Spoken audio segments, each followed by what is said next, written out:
Okay, so we've got a pretty major tool for creating the hypnotic context. Wouldn't it be fair to say? Right? As he says, the whole going first principle and so on. I'd like to offer you a couple of other things, or a couple of other ways of doing it. Could I have a volunteer out here for a moment? Anyone will do. Come on up. Give him a nice round of applause, would you?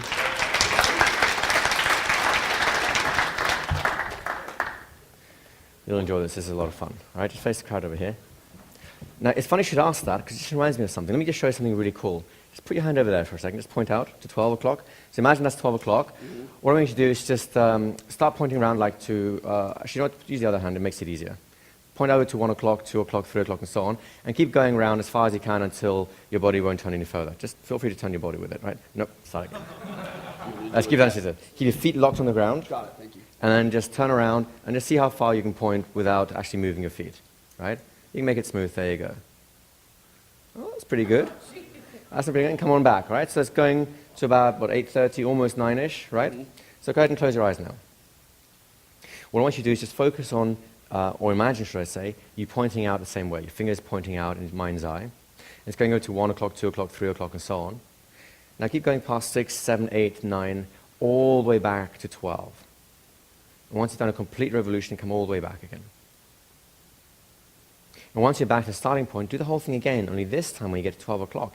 Keep going, as though your back was double jointed and you can go around a second time without unwinding. And then, of course, you'll have to do the double unwind back and nod your head when you've done that. All right, and do it again. The double wind up all the way through to 12 and back all the way through to 12. And once you're there, just feel that stretch and like, oh, that's pretty good. And then come back twice until you're back to your starting position and nod your head. Okay, do it a few more times. Nod your head each time for me. Good, and one more time. Good, now open your eyes and do it for real. Do it for real? That's it, just do it for real. Keep going as far as you can go. Just keep going around as far as you can go. And look at that. Give him a round of applause. And that's something? That, my friend, that's the power of your mind. I mean, just by using your mind in a different way, you've already found, what, a couple of inches of extra flexibility, right? Let me show you something you can do now that will allow you to actually achieve all your goals, your dreams, all kinds of interesting things. Wouldn't that be something? Yeah. Because you know you have a conscious mind, and you know you have an unconscious mind.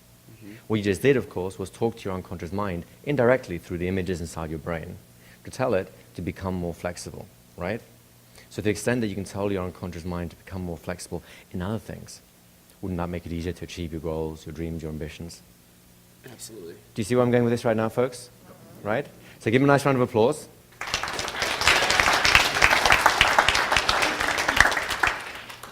What we're describing, do you want to come up? Let me just say this first, and I know where you're going with this, hopefully, in which case, maybe you not. do it. I was just going to say thank you for deconstructing that, because I've seen those same kind of things. Oh, coming up so people can hear. I was going to say thanks for deconstructing that. I've seen those same kind of things used to sell. Am I not on? You are now. Thank you for deconstructing that. I've seen those same kind of tests used to sell water that's infused with this or that, Right. and bracelets that have such and such, and they're plastic. Right. And I know they're doing something like that, and my friends are like, "Oh my God, this great product." I'm like, "No, No, it's in your head." Yeah. So thank you for that, Thank you. because now I can do that to them. And anyway, that's all I wanted to There say. you go. So, and if I may, Mickey, I may call on you later on about the stuff you talked about in terms of the bar work, because this fits in perfectly. How you get your clients? You get your clients. Oh, how I get my clients? Yes. We'll talk about that in a minute, if I may, because it actually fits perfectly what we're doing. So the concept what we've got right now is called a magic moment, right? Remember, right now we're talking about, or rather in this session we're going to focus on how to create a hypnotic context, a context in which an ordinary conversation can become hypnotic, right? Now, if you're anything like me, or if you like me, exactly. I know, that's good. So you probably have had conversations in the past, and you've just been trying to edge something in and go, and it just doesn't quite fit because the whole mood of the interaction does not allow for that intimacy, for that slight change or shift in gears and so on. Make sense? So we need methods for shifting those gears that will allow us to become more hypnotic, and then as a result, start doing a conscious and conscious dissociation, and my friend John, a revivification, or any of these other things that we want to do. Make sense? So, of course, the irresistible induction, or the principle behind that, the idea of going first, is absolutely crucial. You have to be able to enter the magic of what you're doing, otherwise, why would they believe it? It's not congruent.